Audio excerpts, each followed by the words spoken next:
One of the things I thought I'd start off was like over especially the later years, that last probably 10 years or so.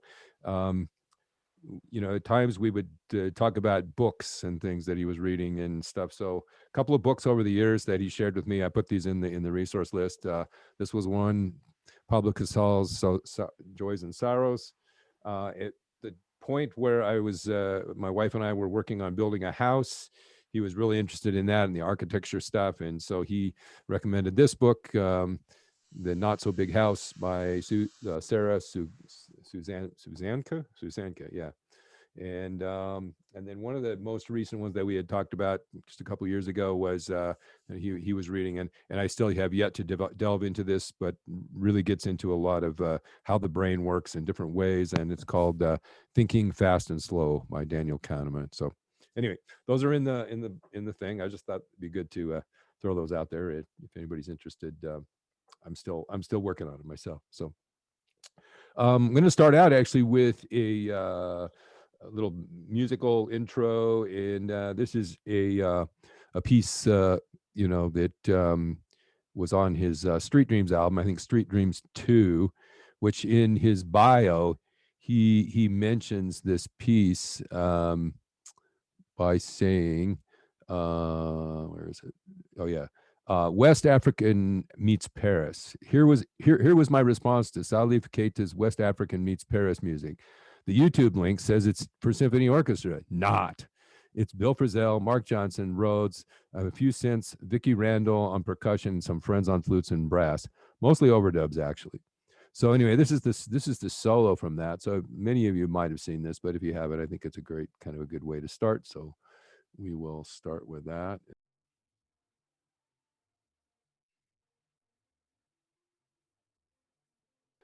I love that solo, and that's so great to watch that go by.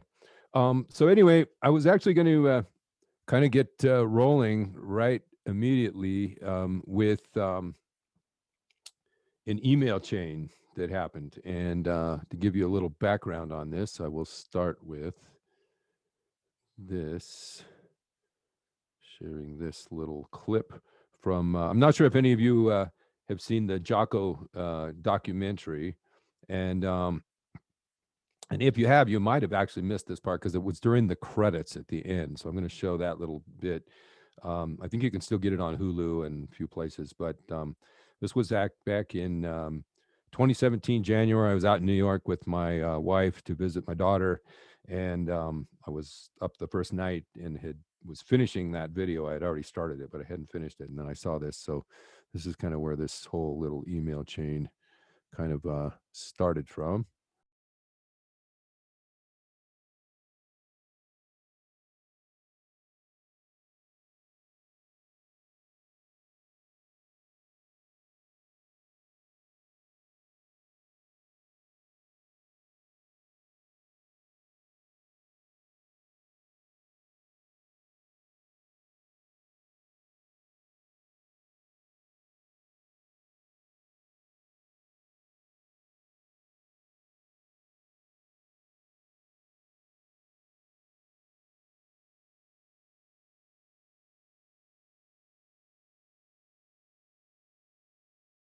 So that's a little background there for you.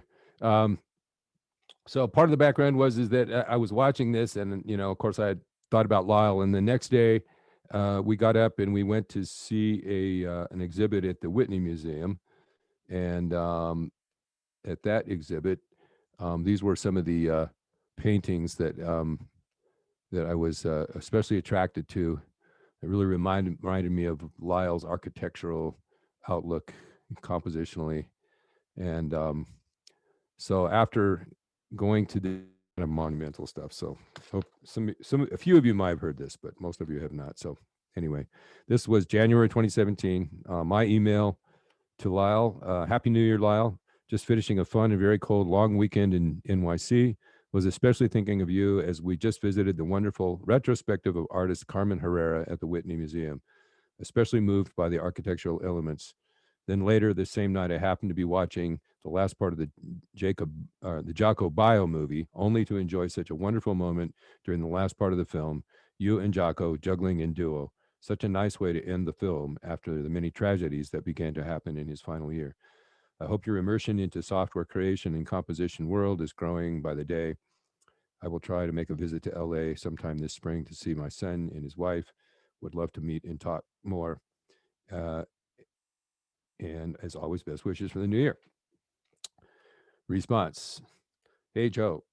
Yeah, I taught Jocko how to juggle. He was the second best student I ever had. The very best juggling student I ever had was Mike Brecker. I am a very good juggling teacher and can get almost anyone to juggle within 2 days. With really smart and coordinated people, I can get them juggling within 2 hours. Mike Brecker got it in under 2 minutes. I explained the physics and the mechanics, demonstrated a few things, and Mike just duplicated it within 2 minutes. It was astounding, like dealing with an alien intelligence. My relationship with Mike was very interesting in that he wanted to compete in every possible arena. He could not beat me at basketball, chess, or math games, and that drove him nuts. Mike was used to being the best at everything, and his response to being second best was fascinating. He didn't get weird, he got curious. He simply asked me what I knew that he did not know, and we talked, and everything was cool. I feel that the reason Brecker got so fucking good is that whenever he encountered someone better than himself, he asked questions instead of posturing. I loved Mike like a brother and still feel his loss today, but he was one of the smartest people I have ever encountered. I would further postulate that the reason he got so smart and accomplished was that he valued curiosity above everything else, but that is simply a theory. Lyle. And my response to Lyle, that is so cool. Both Jocko and Michael, I would love to take a lesson on juggling from you one day. I never got to meet Michael, though I heard him several times. I felt like I got to know him a little as my close friend Shunzo Ono spent a lot of time with him in his last year. And of course, we get to know people so much from the heart of their music. Actually, had a nice lunch with Shunzo on Sunday in NYC. I think your theory on Michael is probably not far off. Seeking spirit and curiosity is so important and very undervalued in the overall society. Way too much posturing going on around us these days. Did you play with Michael much outside of the Joni days? Be well. Hope to make it your way sometime soon. Response. And all these happened like pretty immediately within like I think a day or two. So uh yep, that's me. Juggling instructor to the Jazz Stars. Ha ha. The drummer Bob Moses taught me, so let's give credit where credit is due. I knew Brecker from 1976. I was a starving artist in NYC when I met the trumpet player Mike Lawrence. He invited me to a jam session, chart reading session at his loft. I was so young and so eager that I arrived way too early, determined to be as prepared as possible. Nothing could have prepared me for who arrived next. In walked Mike and Randy Brecker, Will Lee, Steve Jordan, and Hiram Bullock. It was the most mind blowing, head popping, heart stomping session I have ever experienced. Damn, that band sounded good. I went from a young nobody in NYC to playing with the A-listers in one afternoon, thanks to the kindness and curious vision of the late, great Mike Lawrence. He hired me for his upcoming gig in McKell's, 97th and Columbus on the Upper West Side, and that was my scene for a minute, playing with the Letterman Band and the Brecker Brothers. It was an NTSU alum's wet dream. In addition to that, I had somehow captured the second keyboard gig with Marlena Shaw, playing Rhodes whole notes while the lead keyboard guy did synth fills and solos. In short, I was playing with very interesting people in NYC and finally making money. So imagine what a good salesman Pat Metheny was to talk me into leaving a budding and successful career in NYC to leave all of that excitement behind and move to Boston, form a band of kids, and essentially do it all over again. I kept telling him no. Finally, Marlena's guitarist got sick. Pat auditioned for the gig, bought a wah wah pedal, and went on the road with Marlena and me for the sole purpose of talking to me every day about his future plans. The guy was relentless and persuasive. What else can I say? So, in short, I knew Mike Brecker long before I knew Pat or Pat knew Mike. Pat had to go to some extreme measures to get me out of NYC and away from that scene. I loved that scene. So the Joni tour was such a glorious reunion for me regarding Mike. Mike was a huge part of the most exciting part of my early life, where I first glimpsed that I might get to make a go of it and play with really great players. I am slow on the uptake most times.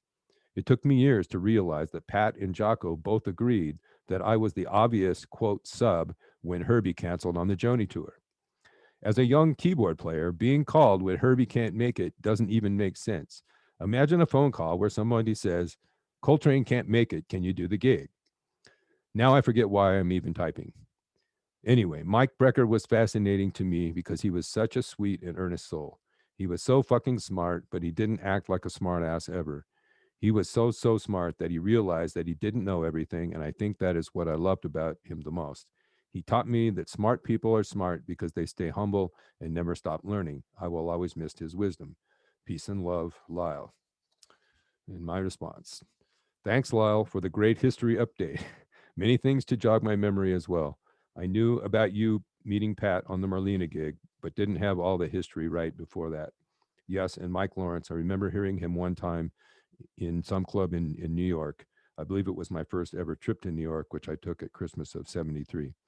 I can't remember most of who the band was and where, but I do remember he played a lot on a rotary valve flugel, such a warm and smooth sound and concept. I am sure he is missed by many. And what a connection he was for you at the time. How are things in California? I heard you were getting a bunch of much needed rain. And let's see what else. And your software writing. What is your latest project in that realm? Be well and hope to be in touch. And then one last response in this chain from Lyle. Yes, but I didn't meet Pat on the Marlena gig. I met Pat in 1975 at the Wichita Jazz Festival, where he was already playing with Gary Burton. I first spoke to Pat on the phone in 1973 or 74 when the rock band I was in needed a guitarist.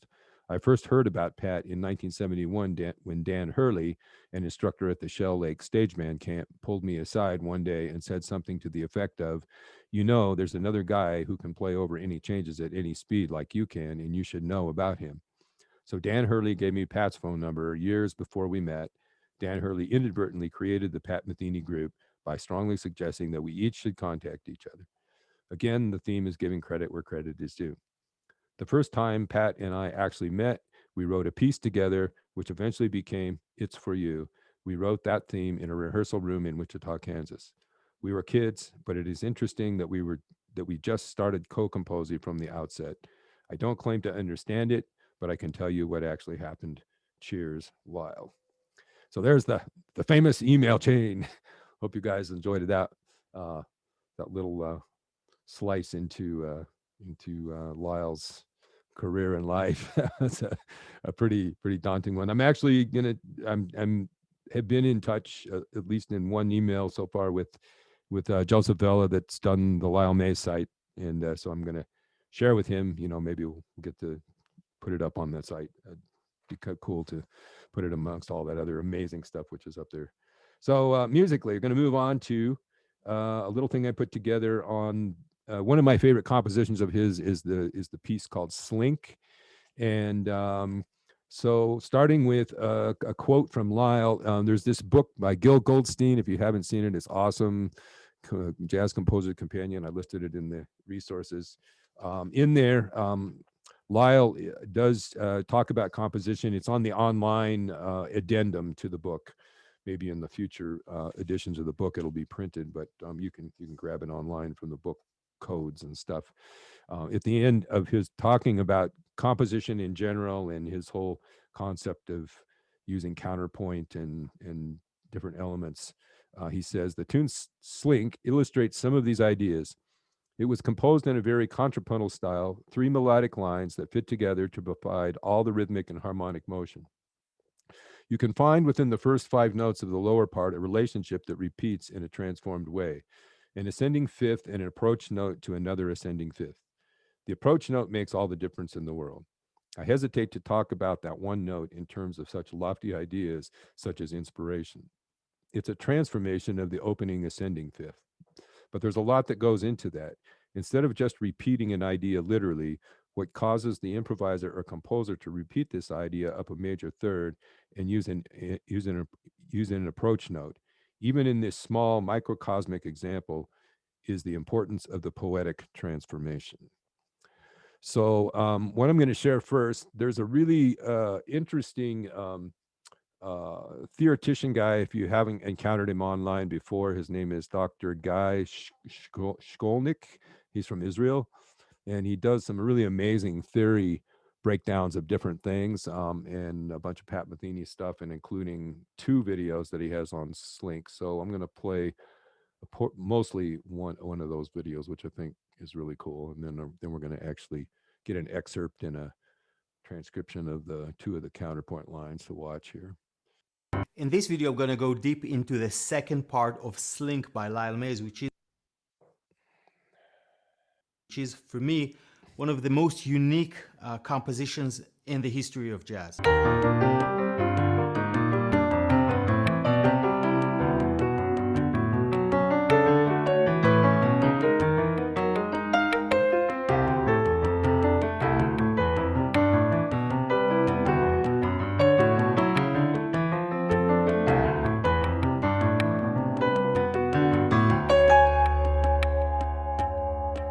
To better understand what's going on in this very dense activity of the 3 counterpoint voices, I had to slow things down. The way to do that for me was to make a reduction of the music. Let me show you how I did it.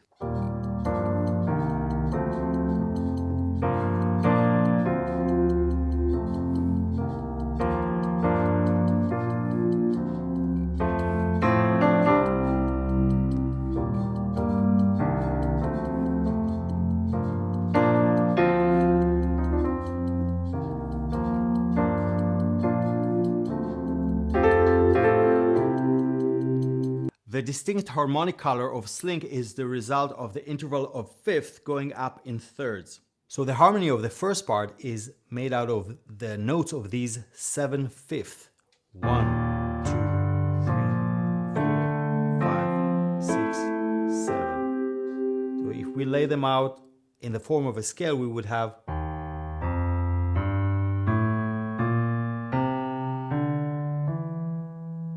this E natural with the E flat.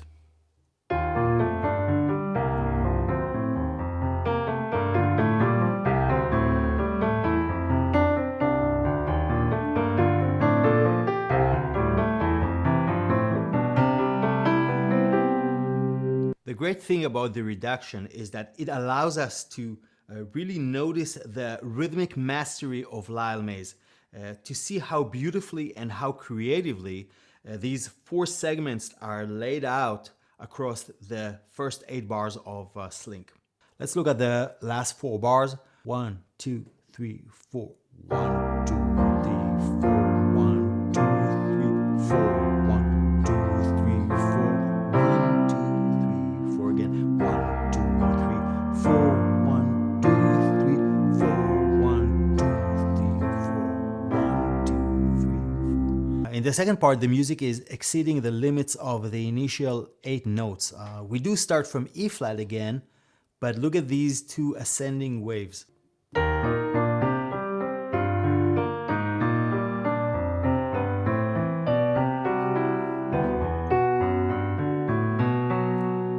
This F sharp, B F sharp, and then this.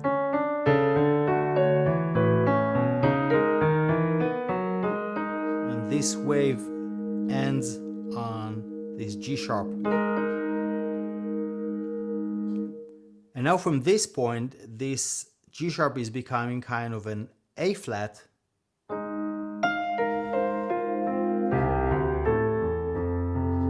our way back home. The last thing I want to show you is a rhythmic displacement. And it all starts because the first phrase is 9 beats long. It goes like that. 1, 2, 3, 4.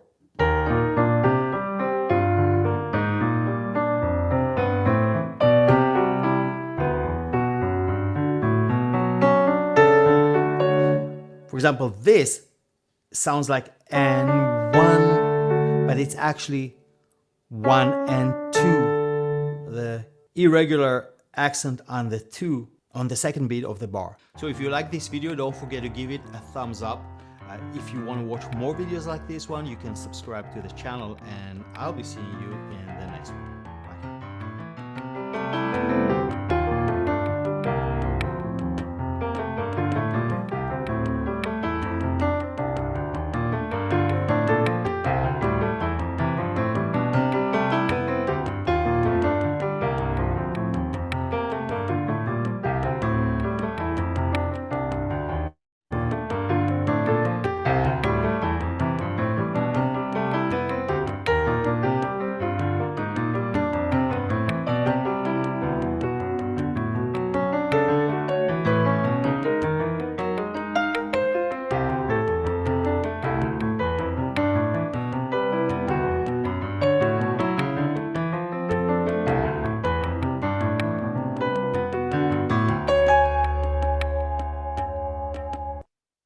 little bit on that, and then I'm going to do another screen share. So I excerpted the actual recording, the head, and then I have a lead sheet that'll show uh, those two counterpoint lines, and then there's actually a third counterpoint line that comes in the on the third and fourth times of the first 8 bars, and that's the saxophone line, which is not notated, but you'll be able to hear it. So it's kind of cool. And forgive me, I am excerpt the beginning and then also the really amazing ending. So if you haven't heard this before, go back and get the recording or go find it on YouTube so you can hear Lyle's amazing solo, which is not on this excerpt. So here we go.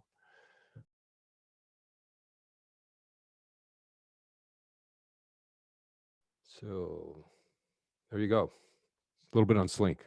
If you haven't checked that out before, definitely spend some time with that. That'll keep it going for a while. The next one that I wanted to bring up in this musically was the lost tapes, the Ludwigsburg concerts, and I do remember distinctly when around the time when those had been found, and Lyle had been contacted by his record company that we just found these amazing tapes, and he didn't remember that they had amazing tapes from that tour, and so he was really excited about that. I do remember that there was something that he was just most excited about, and he ended up doing a whole long radio interview. If you haven't heard it before, by it's a radio interview with Joseph Vella, who's the one who put the Lyle Mays website together. And also I'm excerpt a little bit of that interview here, and then that'll go into his amazing solo on Chirinio, and which is a piece that really has my heart, because a few years ago I was so pulled by that piece that I learned it on alto flute. I spent a lot of time learning that head on alto flute, which is an incredible, ridiculous head to learn. And also, I will mention that I just this week discovered some more amazing things on the Lyle Mays website. If you get a chance, you got to check out the page that's on podcasts and lectures. And on that, he does a whole lecture with this Nancy Zeltzman, who is a marimba player that he has known for many years. He had known for many years, and he wrote this amazing piece for marimba ensemble and rhythm section that was premiered at the college in Wisconsin. And so he had gone out a few days or a week early to do a whole lecture on the composition of that piece. It's fascinating. And also on that, in that lecture, he actually talks a little bit about the harmonic underpinnings of that piece, Chirinio, and the contrapuntal stuff that he has always admired in Bach, and how he's placed that into a jazz setting. So anyway, so we'll get to hear that solo, and here we go.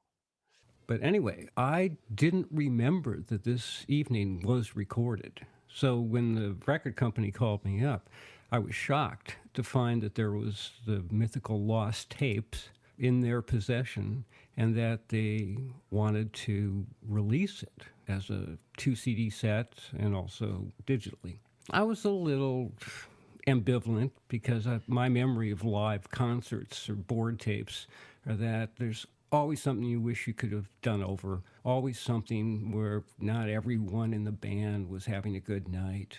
Anyway, I got the files and I started listening, and I was shocked, because every single band member had had a good night. Well, people know me for embracing electronics for good reason. Even on my solo piano record, I wanted to make the point that my instrument was really the MIDI piano, or the acoustic piano combined with synthesizers. I'd done that all my adult career. So that's a sort of an honest impression that people have. But the economics of this tour were such that I couldn't bring a synth tech, my whole rig, a semi-truck. I mean, it was just impossible. So I had to figure out a way to still satisfy my desire for orchestration, but with an all acoustic group. So, in that sense, from the design sense, it was more of a challenge. So, the word liberation didn't come into my mind in preparing for the tour. It was more like an impossible challenge. But I think we addressed it with some careful discussions about orchestrational variety, a mixture of ensemble playing and solo passages for me, and different woodwinds for Bob, and all the various stylistic things that Mark Walker can do. So we had that as a conscious issue in all of our minds, that that was something that we wanted to deal with, that we wanted to make the point that even though this was an acoustic quartet, we weren't going to sound the same on every minute of every piece.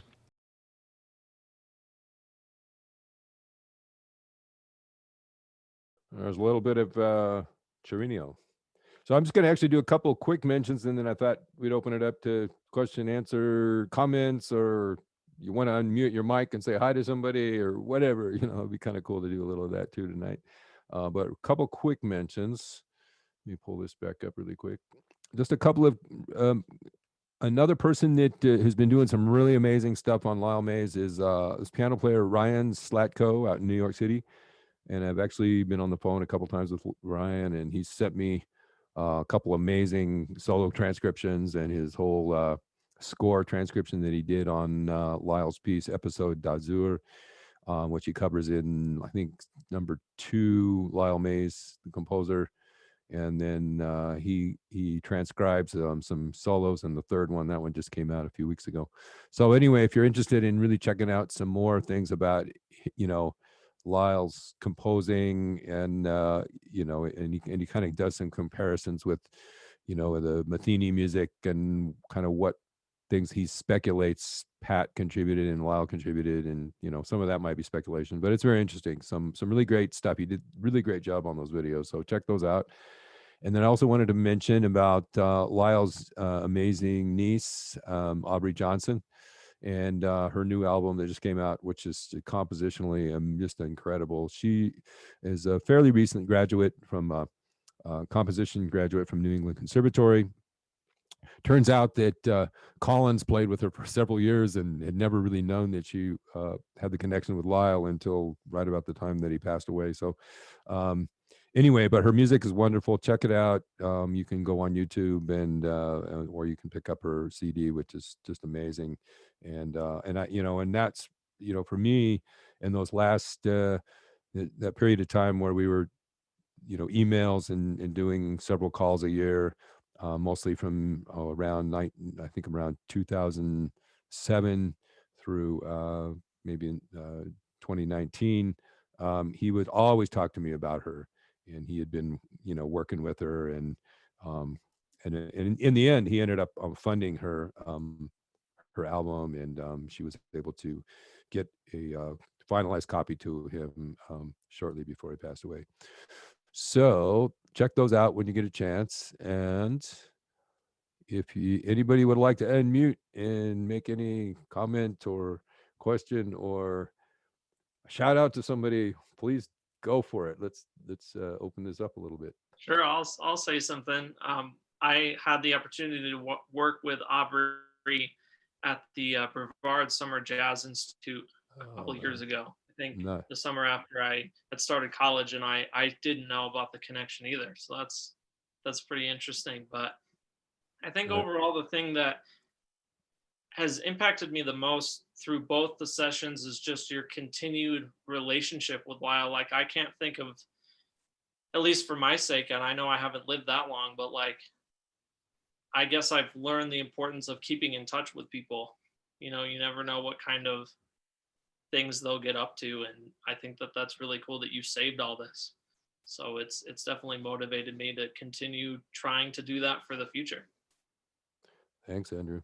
Well, and and as I mentioned in the last session, the relationship was real different. Was the school period, but there was this rhythm of life. And actually, I think I mentioned the last session that that it was me and a good friend of mine who had been downstairs jamming, a few days before school started at the winter semester, and the place was like a ghost town. And so he's actually on tonight. Gene Glover's on with us tonight, and I talked to him today and told him to jump on with us tonight. Really great drummer in Dallas, and so Gene and I were the ones that somehow in Rhythm of Life we were the first people to meet Lyle the day that he arrived on campus, and then he was actually living in Bruce Hall, I guess, that first semester, because he came in the middle of the year.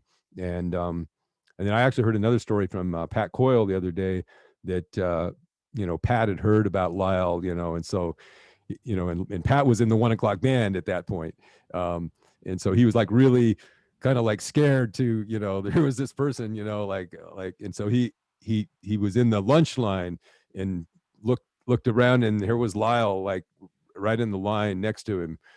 And I guess Lyle, to break the ice, he dumped a bunch of spaghetti on his head, and just to like to basically say, hey man, lighten up or something, like this is cool, and then they ended up being roommates, and and they Lyle produced that one Schemes and Dreams album of Pat's, and and Pat took over for Lyle on the Woody band based upon Lyle's recommendation. So they had a lifetime connection too as well. But anyway, I thought that was a great story to relate from that period of time. And then there was the period of time, the Metheny band, that was usually after concerts, and they were usually pretty wiped, so it wasn't a lot of development of friendship at that time, but there was still the connection, and the one time was when we did actually go down to hear Jimmy Smith together after a concert in Denver.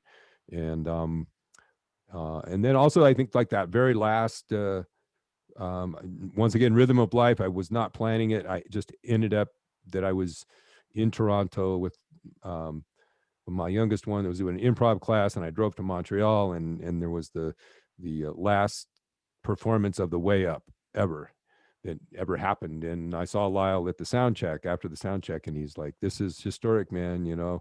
This is like the last time we'll ever play that piece, because no matter what happens, we're not going to be pulling up that piece, down the road, and it turned out really was pretty much the last time that he played with the full Metheny band, actually, was that performance. So it really was kind of an end of an era. And so then really it was after that time that we'd really developed a friendship, and it just really came from, like, as you said, keeping in touch. And it was emails and phone calls. Usually most of the time it was a phone call to him, and then he would call back, or that sort of thing. And then we did have an amazing lunch together in 2007 or 2008, actually. 2007 he showed up to my son's recital. That was amazing. And in 2008 we had a lunch together, and then some phone calls at various times after that time. And he was so excited about, I think, just sort of being able to get up and smell the roses and not have to be on the road thing was really hard for him. And he really enjoyed that later period, even though he wasn't playing music. I remember the call when I was trying to talk him into coming to Denver to do, some kind of a artist in residence thing. I said, I'm sure, these guys at DU would get you over there, like, Steve had you down at North Texas, so I'm sure he would bring you here. And that was when he said, yeah, well, I have to tell you that I'm no longer playing music. And I'm like, whoa, but he really had it was something that went way back, that he really loved the science and the actually, writing code and developing software and stuff. And that was, for him, it was a way, I think, to,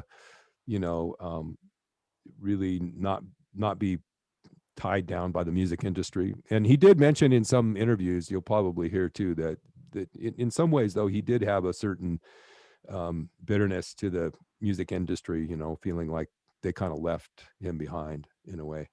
But, that was also the reason that he really loved the Metheny gig in a way, because he was just never one of those people that wanted to do the self-promotion and, the hustling gigs and all of that kind of stuff. And so for him, the Metheny thing was kind of an ideal situation, because he could sort of be the co-star, but he didn't have to deal with any of that stuff at all. So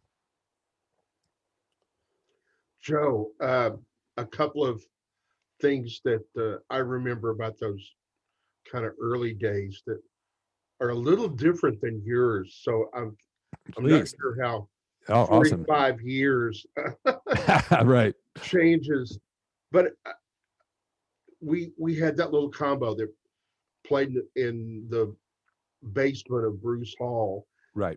and Rich Madison had said, we did a little concert, and Rich said, you guys are pretty good, but you need a better piano player, which was kind of funny. And we were, we weren't the top guys. We were just getting started there, so to speak.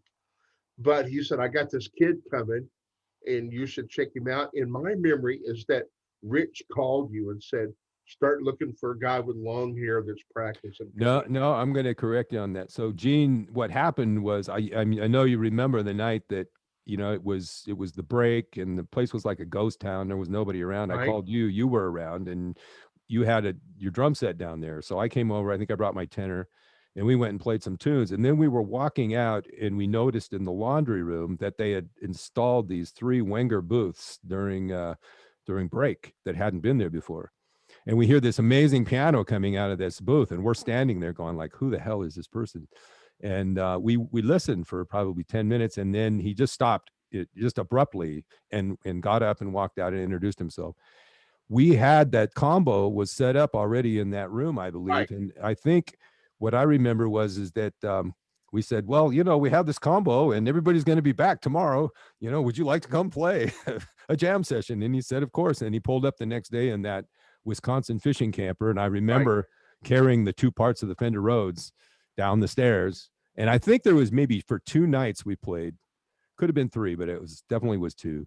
And then I think during that week, he had started to meet other people. He had met Steve Houghton and all the people that he really should be playing with, of course. And so when he said, can you help me move my piano back out? We were like, of course, no problem, but I know that you probably encountered him in other situations too, I believe. Cause you were talking about, I think you talked about, like in a lot of the interviews, he talks about how he didn't really, he's not really a jazz player in some ways, that he doesn't know the current players and he doesn't really listen.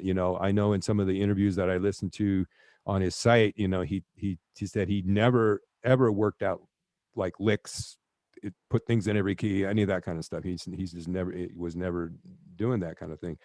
But I think you talked about like his, even though I believe in those early years, though, he was really influenced by so many players like Bill Evans and Herbie and Chick and Oscar Peterson. And I think you had something to say about that recently. Well, there was a guy that was a big personality named Jim Basile. And after dinner one night, Lyle was sitting at the piano and it was close to Christmas time and he was playing, Christmas tunes. And Jim says, well, how would Oscar do that? And so he did a whole thing and he goes, okay, how would Herbie do it? And it was like a chameleon, his ability. I mean, he had really, just morphed into these players. And it was just a little 15, 20 minute, but there's 8 or 9 of us going, oh my God, what was that? It was pretty mind blowing. And then I know that he talked about when we were doing the funky stuff, because he was way off into it. And I said, and he was one of the first guys to have a clavinet. And I was saying, well, how did you get all that rhythmic thing together? And he goes, well, don't you have a copy of the Stone book and all? It's all these patterns like paradiddle variations and stuff. Drum patterns, right? Yeah. Yeah. Right, left, right, left, right, all these. And he goes, I just started playing out of there, played those things for rhythmic variations and stuff. And it was like, okay, cool. And another kind of, you talked about Mike Lawrence. We saw Mike Lawrence with Horace Silver at Mother Blues, and you and me and Lyle, we went with Michael Brecker, right? Yeah, with Mike Brecker. Yeah, and Anthony Jackson. He was like 18, I think. Yeah, we were like, who's the guy sitting down playing electric? Horace Silver. In that Pursuit of the 27th Man, he'd come out, and Randy had left the group, but Mike Lawrence was playing. That's right. We were both going, what's the rotary valve thing?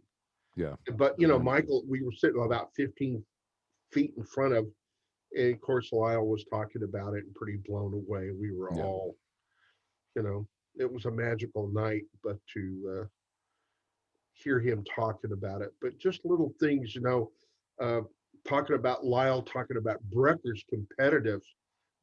A couple of nights, Steve and Lyle and I, there was a trumpet player that had come down from Wisconsin with him, played Monopoly until about 4 or 5 in the morning.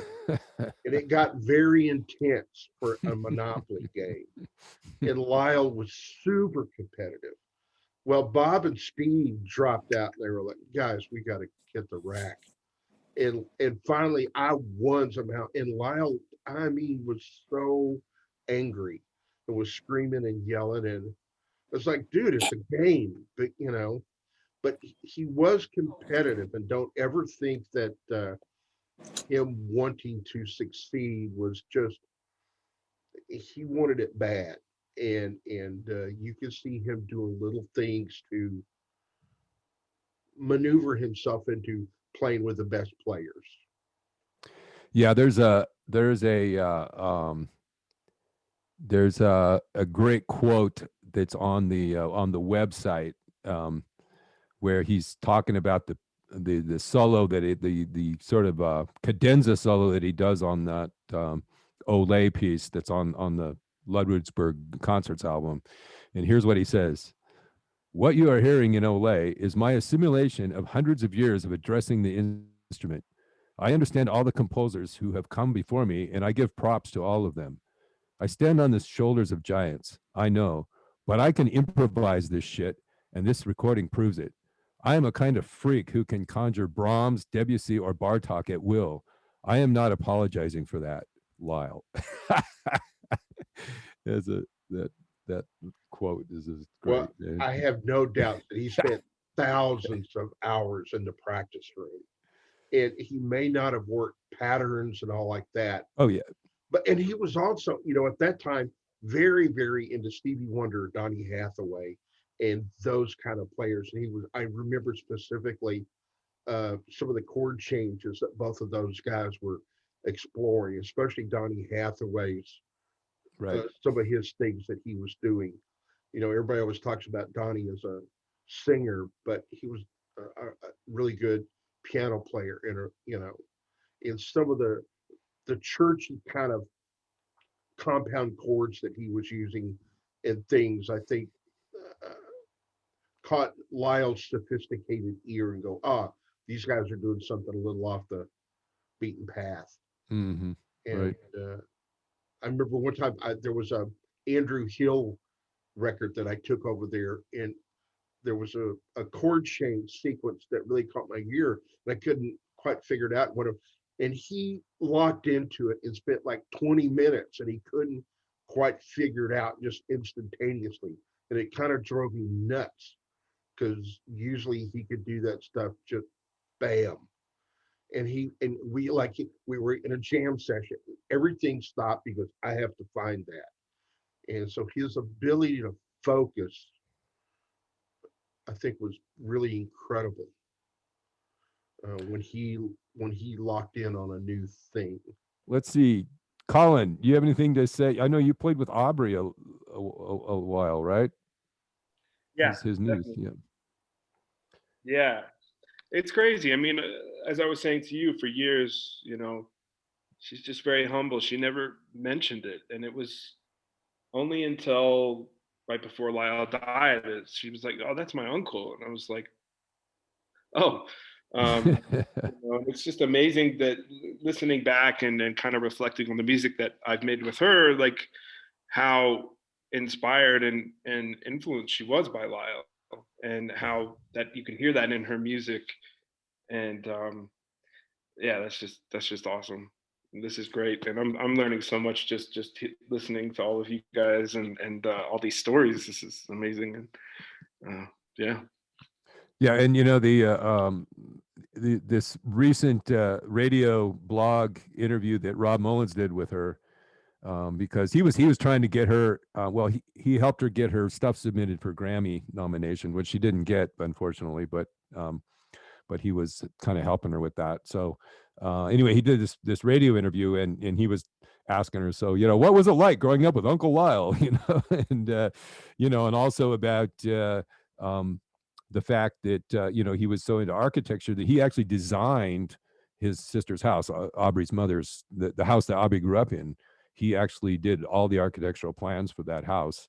And so she was talking about how, when he'd come over for Christmas or something, and, they had made a certain like hallway into kind of the music room. And he was like, wow, I never thought of that, but that's a really great, you know what I mean? He really had this architectural sense. And there was actually another great story on the website that just also illustrates sort of like that kind of mind to look at how things function together and how the mind works and coordination and stuff. And I don't have it written down which one. I think it was one of the Brazilian singers that was on the Metheny thing, has this quote, but he said, Lyle had lived a few months here in Brazil and learned how to play soccer. Because of that, after the coach of the youth soccer team from Columbus, Wisconsin, where he was living in the early 90s, quit, he volunteered for the job and became the new soccer coach. He dedicated himself so much to this, he created a VHS soccer library, wrote a complete soccer manual, and would practice routinely with the kids. Through the years, the other parents in the town have simply continued the library, continued to use the manual, and kids teach other kids.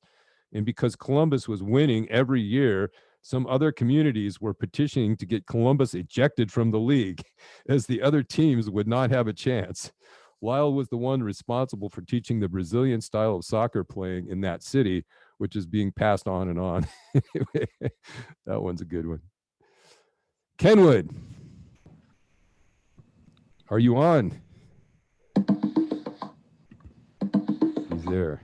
I hear him. Can you hear us, Kenwood? Yes, Joe, I can hear you. How are you? Great. We got Paul Romaines on, and Colin Stranahan. We got all drummers, and Gene Glover, my friend from North Texas, and it's kind of a cool drummer hang. But earlier you missed it. I was talking this email chain that I got from Lyle, and it was precipitated by me seeing the end of the Jocko video, where when the credits are going past, there's that scene of Lyle juggling with Jocko. Most of you know that, but if you don't, Kenwood got to play with Jocko quite a bit in the last few years of his life, and I'm sure has many a story. I think it was like 3 or 4 years, the last 3 or 4 years, 1983, 4, 5, 6, 7, maybe now 5, maybe even 5 years now that I think of it. And I think indirectly Lyle Mays taught me to juggle, even though not directly, because Jocko was juggling so much, rubbed off on me. Actually, my father taught me how to juggle too, and then I started juggling 3 with Jocko, and it kind of represented the freedom, total freedom, but freedom to be a human being who has all kinds of different abilities. One of them being juggling, And so I think Lyle may have indirectly possibly taught me how to juggle. That sounds like exactly what happened from that story that I got. And we just were joined by one more great friend of mine, and was Lyle's roommate down at North Texas State, now UNT. And we've been talking actually a lot over this last year about Lyle stories, and we want to welcome Pat Coyles on with us. Hey, can you hear me? We can. Oh, good. So I already shared the story about the spaghetti on the head, kind of thing at the Bruce Hall as everybody was getting to know Lyle, Yeah. But you ended up in the second year. You guys were housemates, right? Yeah. He knew how to break the ice for sure. Yeah, we shared a duplex. It was half of a house. I remember it well. Which was on Sycamore Street, I think. Yep. And it was a great experience. We had a keyboard in every room. Had a grand piano in the living room. He and I both had our Fender Rhodes in our bedrooms. Had a clavinet in the bathroom. Yeah. And he taught me to juggle too. I just heard the juggling story. And then, you know, later, when was that? Like 94 when he produced your Schemes and Dreams album? That sounds about right. Yeah. Yeah. I Yeah, think I looked it up the other day. I was doing some records for this label called Sheffield Lab Records, and they're an audiophile label out of Los Angeles. I said, hey, I'd love to have my friend Lyle Mays produce this next one, if possible. And they were agreeable. And then Lyle brought Steve Rodby on board to help. And it was a wonderful experience. And, you know, it was a once in a lifetime experience. And it was like one big music lesson for me, for sure. Love that album. So well, maybe we'll finish up with just something musical just to end the night, and something I had pulled up, which I know Pat knows this one, but some of you don't. It's his solo on Proof from Austin City Limits. And actually, if you get a chance, check out the Ryan Slatko videos. On the third one, Ryan transcribes his Proof solo on one of the other recordings, and it's pretty amazing how he shows that out and stuff like that. So but anyway, this one's a good one just to I think to end with. So I'll stick that up and you can enjoy this. It's not too long, so.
Well, thank you guys so much. And, you know, it really means a lot to me that everybody showed up both weeks, and, you know, I hope that, this, to me, it's like just sharing this stuff, just causes us all to dig deeper.